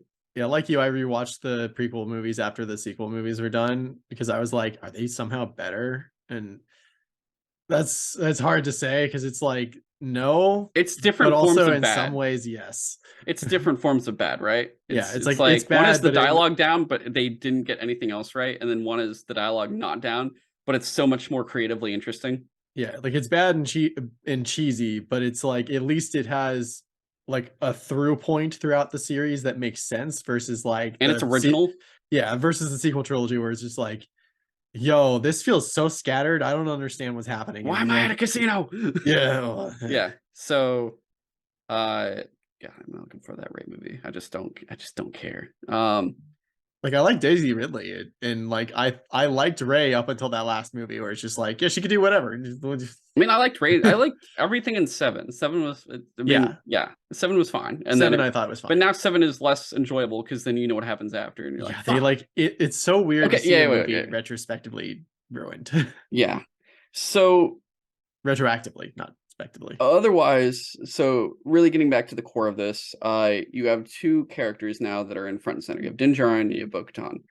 And for Din Djarin, he's more of like, he has a very short but concise redemption of what he's trying to do. And it's, I need to be rebathed in the waters of Mandalore, or I have to be bathed in the waters of Mandalore. I need my redemption so I can become this specific form of Mandalorian again. Yeah, and a true pure Mandalorian. Basically. Yeah, of that nature, that type, because there's like, you know, we have the one who versions. Follows the way. Yeah. And he enlists Elva Bo-Katan, who at first I was very skeptical of what was going to happen, not like in a negative skeptical, but I was like, is there going to be a duel? Is Bo-Katan going to die and Din Djarin becomes Mandalore? Like, what is going to happen here, considering the ending of season 2? And you could tell she's like somewhat bitter and everything, and she gave up, and her crew leaves. Yeah, because like the first time you see her, Din's like, "What happened to your army?" And she's like, "They left because I didn't have the Darksaber, so they didn't believe me." Yeah, and then we get them to unite, and she saves him, and in that sense, wins the Darksaber, even though he carries it for a while. I mean, it's a good loophole, I think. Yeah, they did it well. It worked. It was straight up like, when he said it, I had to think when he explains it, and I'm like, oh, no, yeah, that checks out. That makes sense. Well, no, because you know why? Because I was like, wait, they're doing the Harry Potter rules with the Elder Wand? That's true, yeah. It's like, yeah, Voldemort thought he earned the Elder Wand, but it was actually Malfoy he was supposed to kill because Malfoy disarmed Snape, so Malfoy was the owner of the digit. No, he didn't disarm Snape. It's all stupid. Malfoy disarmed Dumbledore, right? Right, that's what it was. Yeah. So it's like Voldemort didn't think it all the way through and didn't get it right. So then, because Harry later disarmed Malfoy, even without the Elder Wand, it's just like that counted. Yeah. God, that was crazy. So that's why Bo picking up the Darksaber and saving Din from the guy that, or whatever that thing was, that had kidnapped or captured him, was like good enough to be like, well, she bested the thing that bested me. So does that not Mandalore, mean that yeah, she's there's some better? fucking weird things in Mandalore. Holy shit, Yeah, weird ass creatures. Which I like the design the way they did Mandalore, where it's being like a full yeah. fucking wreck in the city area where it's like a They got strange like Morlocks. yeah, they've got fucking crazy creatures and stuff, and then you have the sand dunes where they're like the cool sand ship and everything. That was really fucking I did cool. like I that the love that sand surface ship. also was like literally glassed. Yeah, and then there's like a That was cool. fucking giant monster, whatever the hell that That's the was. mythosaur. No, was it? The I thing don't in the think so. water? Oh, You no, know, no, no, the other thing. in Yeah. the sand. Yeah, that's Yeah, a that was different weird. I monster. was like, what the fuck? I was like, What? is that the mythosaur? And I looked at it. I was like, that's not How the many mythosaur. kaijus they got on this Yeah, I was planet? like, what the fuck is here? So it's just like Jesus Christ. Uh, but otherwise, like once his plot is done there, like because you're wondering what his purpose is. The first two seasons was the child. What are you doing with the child? Yeah. And overall, that's still the point of it. They just kind of season 3 is like a little in between because first you're like he's doing something for himself, and which is the first time we're seeing him do something for himself. Pretty much the whole series, I guess, besides making his own armor and everything else, which is cool. Or like getting the armor upgrade to Beskar. Yeah. But otherwise, like Grogu has been his like point of being, and this season afterwards, like the way they say, like go train him and everything else, like making season 4 like we'll be back to that kind of thing. But otherwise, like once he's done, he becomes support for Bo-Katan, and Bo-Katan takes front and center of like this is her story, this is her rising up, and you're wondering like, is she? Because you first get a couple hints that it could be something else. One being like when you find there's Beskar in the wreckage of the ship that was taking Gideon in, and you're like, there's Beskar, like who did it exactly? And Yeah. you're like wondering other bad Mandalorians. You learn later that it I wasn't. thought that the Mandalorians were being framed for busting out Moff Gideon, and that they were someone was trying to turn the Republic against what's left of the Mandalorians, but Yeah, it turned out to be less complicated than yeah, it that. was less complicated, and then nothing came of like just kind of you're just like, what's going to Yeah, be of it? And that it's just literally was just a hint at like all their armor is made of Beskar now, yeah, it's now that it's apparently. high-end Imperials, which now that they killed them all, they could just take their armor and be like, no, we all have Beskar. Right? Do they not have just like a shit ton of Beskar? Well, they also have their planet back, which is the source of Beskar. So Yeah, yeah, that's kind of nice. Uh, but there's that. There's the whole when Bo-Katan sees the Mythosaur, you're like, is she gonna? What's she gonna do with that? What's gonna claim that? And I think the Mythosaur, because nothing happened with it, I think we're gonna get full front and center Mythosaur in season 4. I think that's gonna be the whole thing. Because the whole thing with Mythosaur is like the true Mandalore will ride the yeah, Mythosaur. like the first Mandalore, yeah, he wrote the Mythosaur, and that's why it's like their symbol. Yeah, I did love that scene when she lost one of her pauldrons or whatever, or shoulder pads, and the Pauldron's right. That's a shoulder pad. pauldron, yeah, that's okay. For whatever reason, I was like, is that right? Anyway, and then the armorer was like, you lost a piece of your armor. Let me build you a new one. Like, would you like the signet of the night owl again? Which, because that's like her family like crest, I guess, because that's like the design on her helmet. And she's like, how about the Mythosaur? Like, would it be wrong for me to choose the Mythosaur? And she's like, no, the Mythosaur belongs to all Mandalorians. I thought it was really cool that she's like starting to lean into like the myths and like believe in the history of Mandalore and not just like the war and the armor and the weapons and shit. Yeah, and she becomes like the in-between. Like that was Yeah. interesting because I was wondering what the eventual clash would be between the followers versus who are considered fanatics versus like Death Watch Yeah. style Mandalorians instead That of was like the normal ones that Jango Fett was like and everything else. Yeah.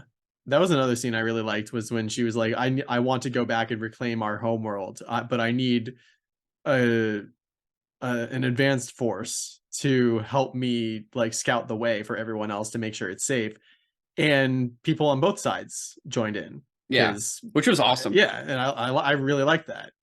I love the fact that too you're getting a melding of like the two different types of like because you have the Death Watchers, which is awesome fucking blue armor. I love they're probably my favorite one of my favorite armor designs now in Star Wars. Honestly, like I fucking I have the Bo-Katan and Casca Reeves which Casca Reeves is the Sasha Banks character from WWE. Both of their figures from Black Series, and I want more of them, but I'm like, where would you put these? I can't fit more than I have like Dude, I would love to have like one of those glass display cases one day just to fill it with like cool figurines and shit, yeah, but I I don't want have the dude, I space. forgot how much I love the Star Wars Just get figures. rid of that Like bookshelf. it's like honestly, when it comes to different things, it's like, oh, well, you like reading, what do you like reading? I'm like, oh, DC and stuff. Well, what about figures? You want DC figures? I'm like, yes, a little bit, but I'm more like Star Wars and Godzilla, like figures and statues I like more. Yeah. And at least for now, I got like the pre-Beskar Dinjarin. I've got both Imperial and Rebel snowtroopers from Hoth because I fucking those I needed those too. I've got like a half size like big Starglider, Luke's friend that gets killed in the Death Star run in the first movie. Mm. And then I've got Bo-Katan and Casca Reeves. I'm just like, okay, yeah, I got these. I eventually, before all the fucking Mandalorian figures started coming out, all I wanted was the pilots. I'm like, I got Biggs. I just want I want Wedge Antilles. I want Luke. I want Dak Ralter. I want what's it, Wes Jansen, who's the guy that Wes Jansen, for those that don't remember. Like people don't remember these fucking names, and I'm like, these are the pilots and the coolest Yeah, like fucking I remember characters. Biggs and Wedge. I don't remember Wes Jansen. Wes Jansen is the one that rescues Luke and Han in Oh. Hoth. He's like, I've found them. And then what happens after? He attempts to help Luke taking down the Imperial walkers and his ship gets blown up. So Wes dies. He never leaves Hoth. And then Dak, everyone knows and loves Dak.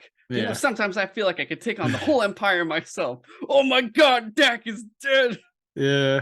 You know, like you have all them. There's like characters from the Rogue Squadron game that are like really cool. So they're it reminds me. I want to read the X like so on Audible I've been getting all the X-Wing books, like the legacy pre-Disney ones. So it's about all the pilots, and eventually I'm gonna start like listening to all those, and I'm so excited. I think I'll do that after like Shadows of the Empire and the Thrawn trilogy, and then it's gonna be like, all right, time for all the fucking X-Wing books, and it's gonna be so good.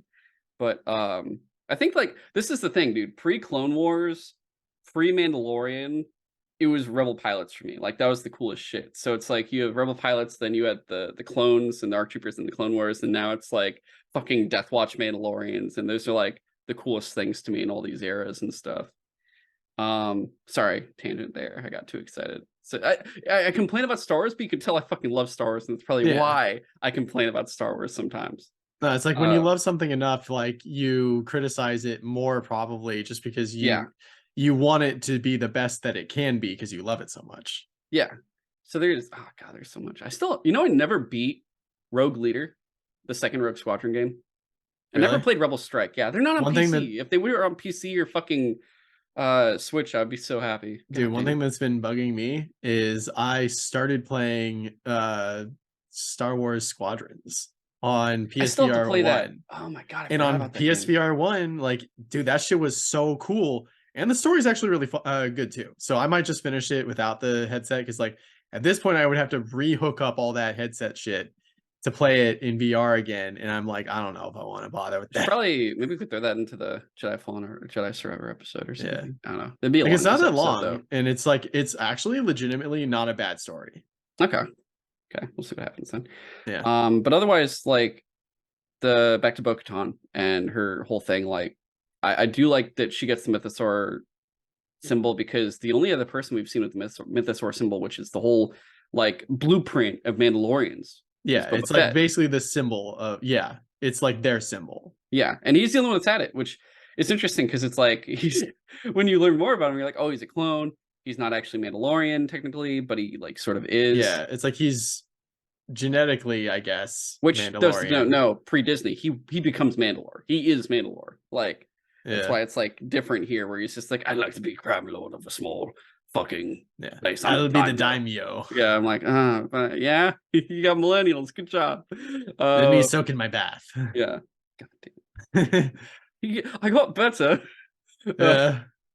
I like the remnant Mandalorians that you find that are just like on that ship, and you're like, we've been here the Yeah. whole time, we survived this That whole was thing. interesting, and they're like, "Is that the voice of Lady Bo-Katan?" And they're just like, "I don't know if they're gonna be hostile or not." And they're just like, they're still loyal. They're just like, Yeah, "We're sorry we failed you." And then like I did like that scene where they're like catching up and being like, "This is what happened," and stuff like that. And she's like, "You're wrong. I did what's the word? I surrendered. Surrender. Like I Yeah, did surrender Gideon, I to gave him the dark Gideon." saber.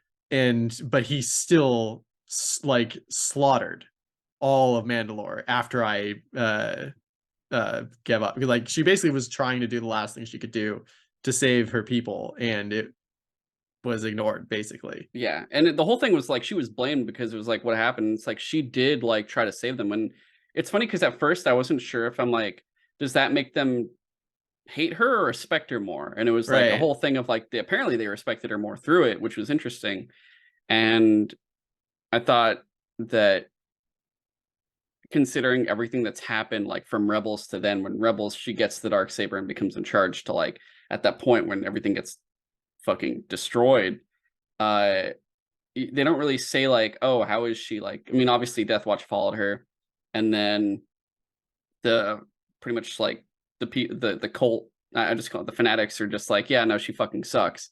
So you're never really sure how Mandalorians in general feel about her until like you get to this moment and you see like I guess they didn't like her before as much, and this kind of helped out in her favor, Yeah. which is pretty cool. And the fact that like Din follows her, and even like the whole thing was like who's gonna go against her, and it'd be the one guy who also wants to be Mandalore himself, who wants to be the leader, which is Paz Vizsla, who's fucking played by fucking John Favreau. But he's like, I'll follow you. And that was the one stone they needed to move. And once that was done, it was like everyone fell into place. And I think one of the Yeah. best interactions was like Axe Swoves and Paz Vizsla. Oh yeah, and they're like playing some game and just like that's not how those pieces move. Like, yes, it is. It's like, no, it's not. It's like, what rules are you playing by? Our ancient rules or whatever. It was fucking insane. Then Grogu's like, no, no, Yeah, they get no. into a knife fight. I love that they all respect Grogu though. Like because Uh, it's like they all respect Din, but they also like they know how much this kid's been through and how much they protect him, considering like they pretty much sacrificed a lot of themselves in season one to protect him in like episode three, I think.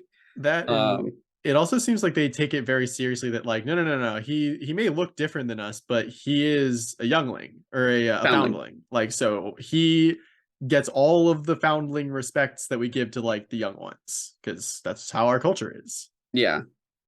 And it's just like you're lucky Mecha Grogu was there to stop this Yeah. fight. Oh my god. But uh, dude, Paz's sacrifice, which kind of felt unnecessary. yeah, that was my only problem with it. Is like I really like that character, but it really felt like he didn't have to stay behind and do that. And the fact that his armor was like protecting his ass, he could have definitely gotten out of there too. Was Yeah. the annoying part too.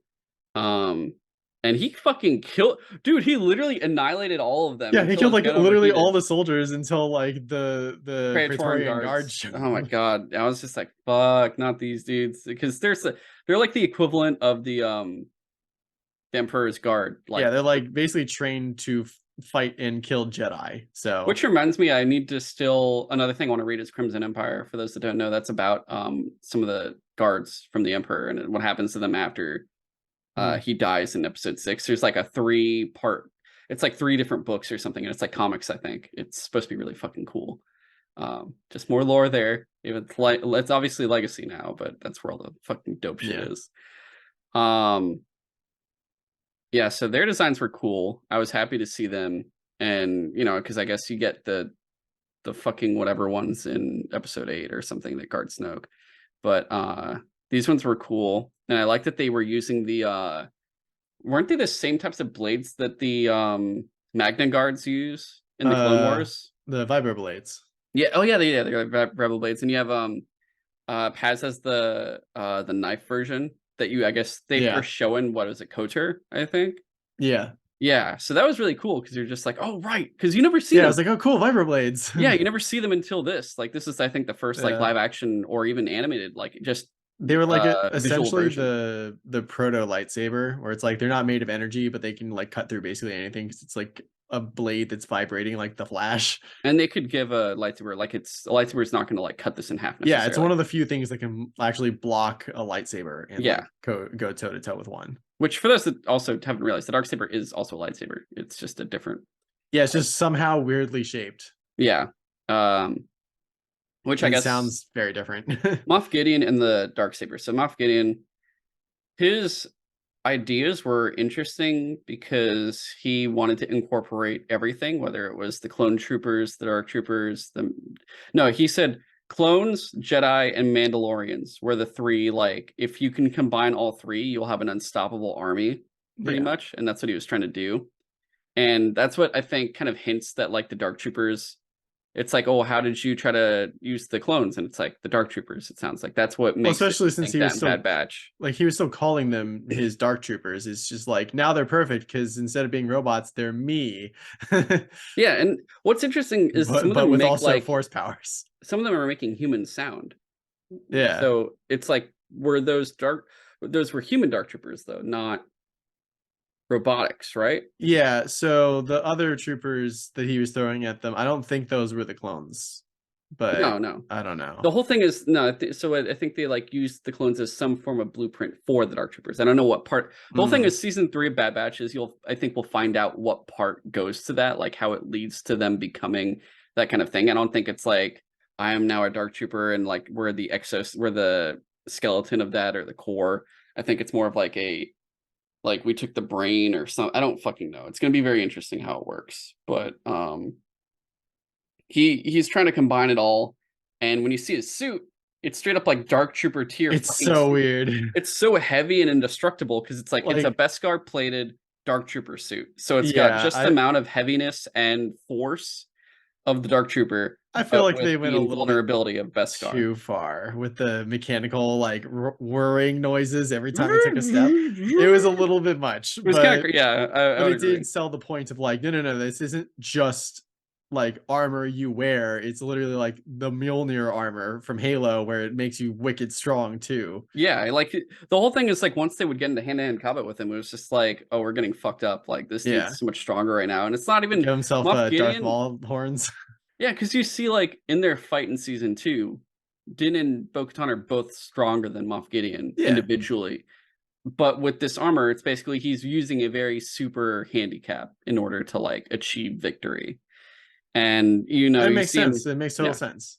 And you see him crush the Darksaber, which ironically enough, I was not expecting that. I was not expecting that either. I was just like, fuck, dude. I was like, no, that cool lightsaber. No. The cool thing about it was that because of that now, it is a tradition that you would say is outdated. Now gives more freedom for there to become a leader of Mandalorian. Like there's less superstition around having a leader, which makes it easier for Bo-Katan to become the leader. So this is going to be a slight tangent, but one of the things I thought might have been an option for Bo getting a Darksaber or the Darksaber, but it's not like she literally possesses it herself. Like I thought that when Din was when he was stepping up to do his speech of like, she beat the thing that beat me, so that's actually hers.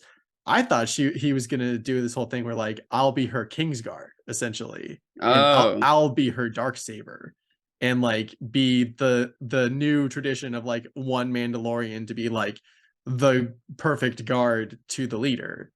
But that didn't end up happening, which is fine. It's just like I was like, oh, that could have been a thing. Yeah, I guess it could have. It's not a bad idea, honestly. It's pretty good. But it didn't happen. No, they broke it instead. They're like, nah, no one gets the Darksaber. If you can't share it, then none of you can have it. Yeah. And then he got fucking exploded. Engulfed in flames. I literally laughed when he died. At least I assume he's dead. He's like died 3 times now. It feels that's like the thing. He's literally the reoccurring villain each time. Like his fucking hand comes out of the TIE fighter in the first season. I didn't even think he was going to come back in this season. It was weird. Because I thought they wrapped that up. Well, I thought if anything, if he made it back, he would have become a high-ranking New Republic official because he would have been like, I swear my allegiance to this, but then secretly would have been like, just like because she was doing the same thing. That would have been interesting if he actually had been admitted into the Reformation program or whatever it was called, and like pretended to be like a good Republic worker, but Yeah. yeah, had plants on the side. But you know, I just laughed because like it just seemed too perfect how he just like backs up a few feet and just gets like engulfed in flames as soon as they show up, and just his whole like and I was just like, weird, Yeah, and funny. then Grogu's just like, no, Yeah, just like, I'm the Avatar, and yeah, just fire like bends saves all. them, and you're like, Uh, oh, it was interesting. Like yeah. Bo tries with her little shield. There's like, I don't know if that's gonna help. We'll see what happens. You know, uh, it could work okay, but yeah, then Grogu just saves them because he's like, I use the Force, but I ain't no Jedi because I'm Mandalorian now. Ha ha ha. yeah, Even though everyone's now expecting him to be in the new Rey movie as like teenage Grogu or something. That's it. it's That's gonna be the so weird when he could finally talk. I know that he'll be like the claw. Yeah, He'll talk like one of the green aliens from Toy Story.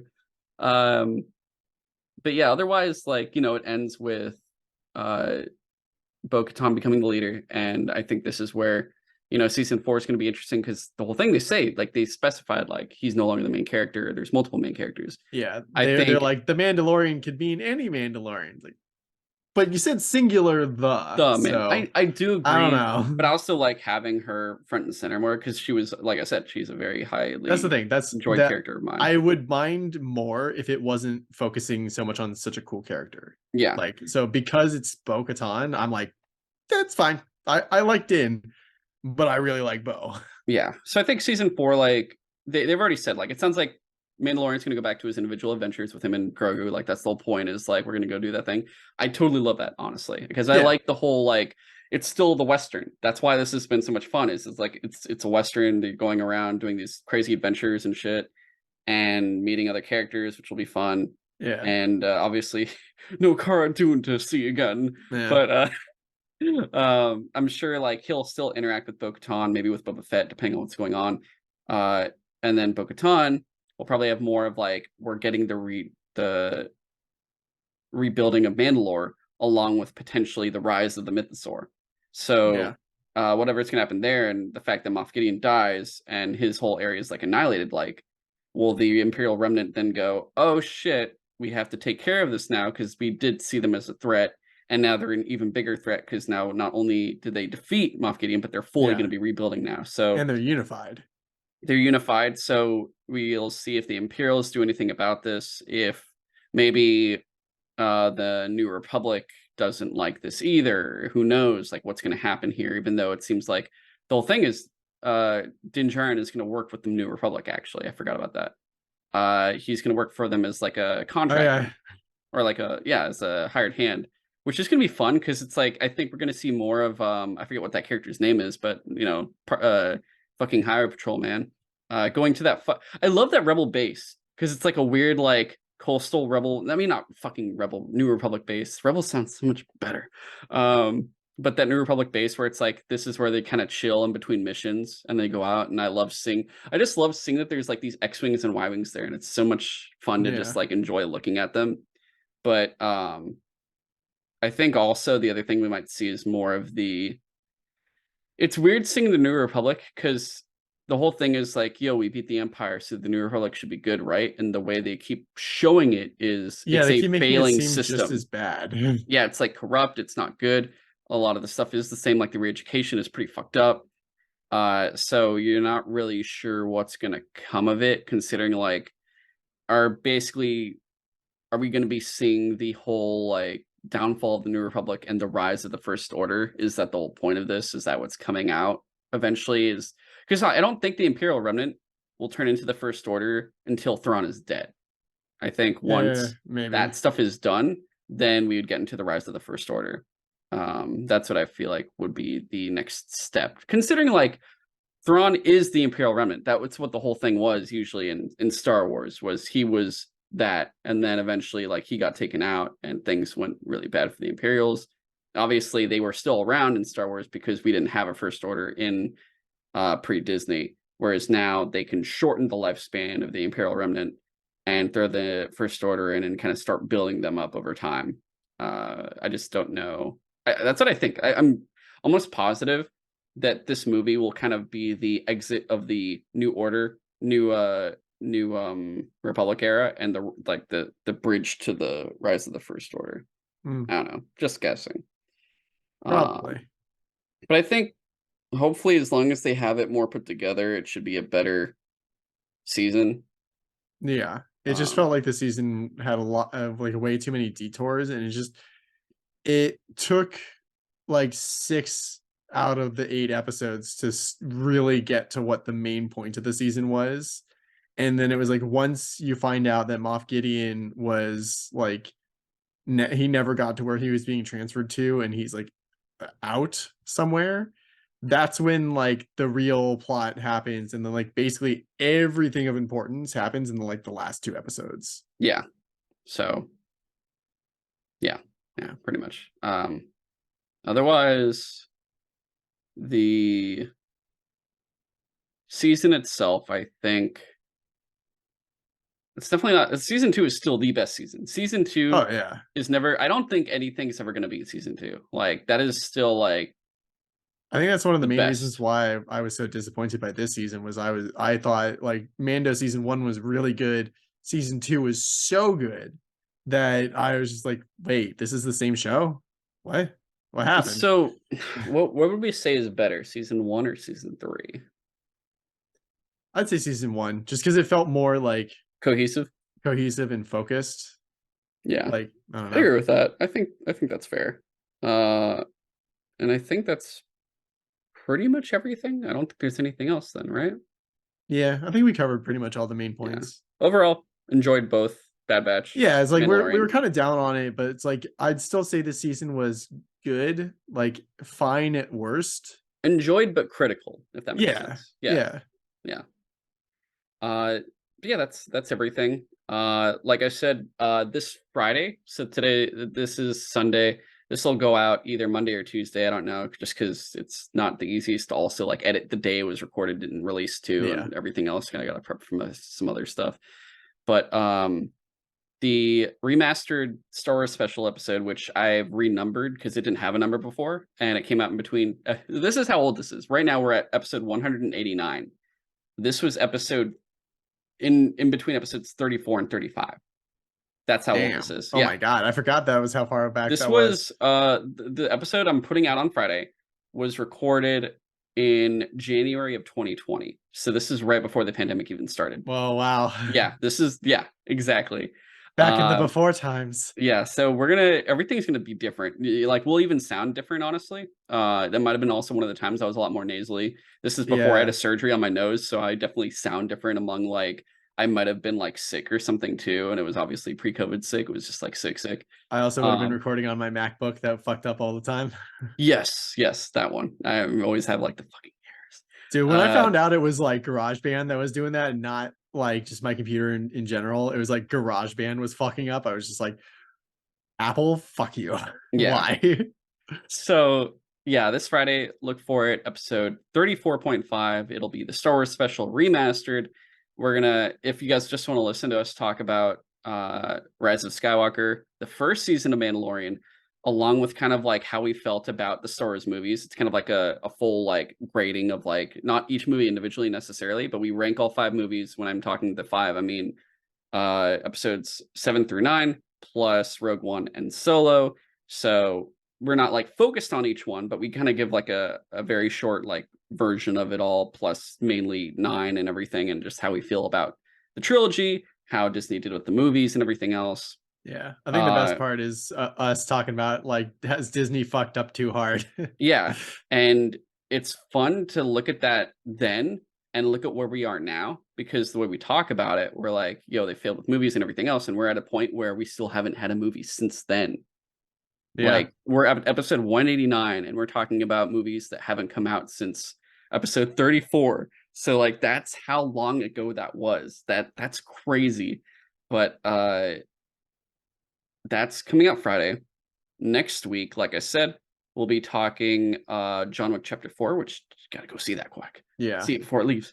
And Evil Dead Rise. And then after that will be a Marvel episode. We're gonna talk Ant-Man 3, Guardians of the Galaxy 3, And then potentially the next 2 episodes after that will either be, I think will be gaming oriented, at least Hogwarts. Like we're looking at Hogwarts Legacy, an episode with Iki Island and Burning Shores, basically the 2 DLCs of Ghost of Tsushima and Horizon 2 together. By then, I think Demon Slayer will also be done, so we'll probably have a bit of anime. Ooh, there should be a new episode for me to watch. Yes, I watched it already. It's pretty great. But yeah, we'll talk Demon Slayer at a certain point. I think there's probably some other shows that'll be around too that we'll talk about, and then I'm sure there'll be more movies too because summer's about to start. So we'll get into like, oh yeah, we're gonna get into like Fast X. We're gonna get into Beast Wars and some other shit. There's plenty of there's so many Spider-Man, The Flash. Like there's gonna be a lot of stuff. And Cut of Steel, I'm still working on it. I'm still trying to reach out to people. When I do, next episode will be Black Adam, and then depending on if Shazam's on HBO Max or not, we'll either talk Shazam 2 or we'll just go next to Birds of Prey and start trying to finish off all the DCEU movies. So I'll getting to that soon. I'm just happy at least I'm like, oh, now I know I can remaster episodes and put still images for YouTube. So I'm like discovering things piece by piece, trying to get them done. But now with work and stuff getting busier, it's hard to like keep everything balanced at the same time and also be awake, to be honest, because still trying to focus on sleep too. Yeah. So, and also I've been really shitty on TikTok and Instagram. I've been able to post like once a week on Instagram for like promos and that's it. I'm going to try to get better on those as well. Hopefully I'll figure some stuff out and you'll see maybe 1 or 2 extra things this week compared to the last couple months, I guess. And then maybe get into a better mode of it. But I think TikTok, the next thing we'll see on there is the Halo series clips. We'll have like 3 clips of that, so that's coming. But otherwise, yeah, that's been Sutro Sidetalk. If you want to contact us, email us at sutrosidetalk@gmail.com. Just the title of the show, @gmail.com, all one word. You could send us feedback, comments, or questions you want us to answer, whether it's questions on John Wick 4 and Evil Dead Rise coming out next week, or questions on the Marvel stuff, which hopefully maybe I'll get a guest for that one specifically. Evil Dead and John Wick, maybe I'll get someone. I don't know. It'll be probably someone I actually know versus for Marvel. Maybe I'll see if I can get someone bigger for that. And then you can follow us at Sutro Sidetalk, all one word, on TikTok, Instagram, and Twitter. And you can follow James on Twitter at InvaderJim124. You could follow me at GoGoComzilla. And that is everything. We will catch you all next week. So long. Thanks for listening.